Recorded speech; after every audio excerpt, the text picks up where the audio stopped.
हमारे देश में यूँ तो बहुत सी रानियां रही है जो ज़्यादातर अपनी वीरता के कारण प्रसिद्ध है, लेकिन आज हम एक ऐसी महारानी के बारे में बात करेंगे जो अपनी वीरता से ज़्यादा अपनी खूबसूरती और राजनीतिक पकड़ के लिए काफ़ी मशहूर थी। जयपुर राजघराने की महारानी गायत्री देवी।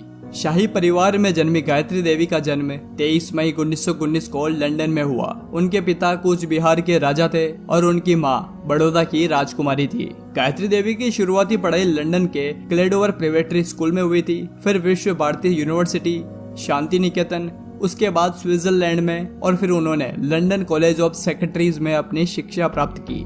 गायत्री देवी के बारे में कहा जाता है कि वह एक बहुत ही बड़े शानदार महल में पली बड़ी और उनके महल में लगभग 500 से ज्यादा नौकर काम करते थे।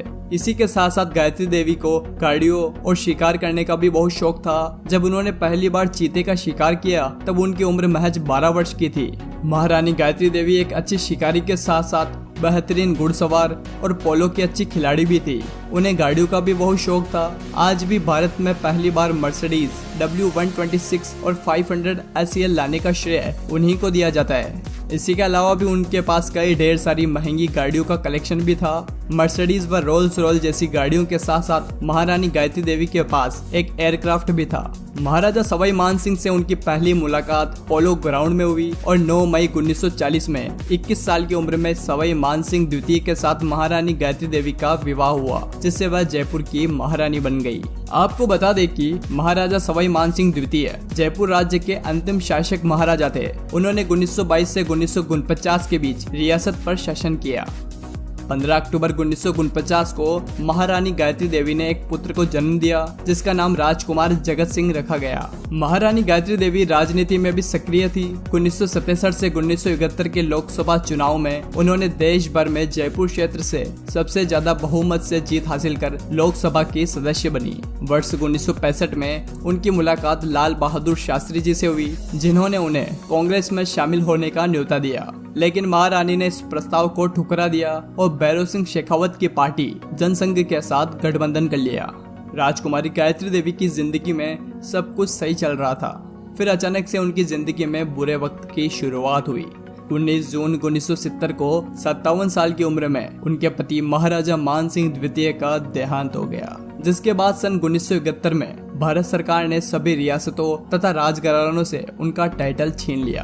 तब महारानी गायत्री देवी समेत कई राजा रानियों से उनकी रियासत छीन ली गई। वह उनको मिलने वाला सरकारी भत्ता भी बंद हो गया। इसके बाद जब उसी वर्ष भारत की मौजूदा प्रधानमंत्री इंदिरा गांधी ने देश में आपातकाल लगाया, तब महारानी गायत्री देवी पर पूर्ण संपत्ति घोषित न करने का आरोप लगाया गया, जिसकी वजह से उनको दिल्ली के तिहाड़ जेल में 5 महीने भी गुजारने पड़े थे।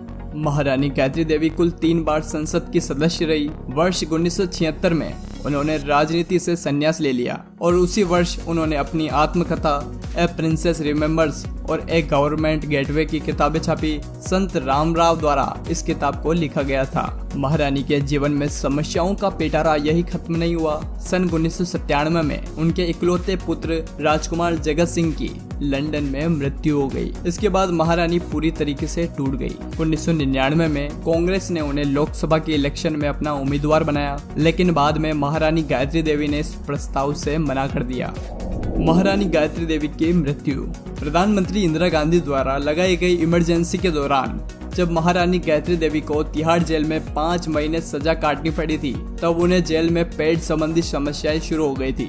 जेल से बाहर निकलने के बाद भी इन शारीरिक समस्याओं ने उनका साथ नहीं छोड़ा। ये धीरे धीरे बढ़ने लगी, जिसके चलते उन्हें लंदन के किंग एडवर्ड हॉस्पिटल में भर्ती कराया गया था, जहाँ पर उनका इलाज चल रहा था। उसी दौरान उन्होंने जयपुर वापस आने की इच्छा जाहिर की, जिसके बाद उन्हें एयर एम्बुलेंस से जयपुर वापस लाया गया।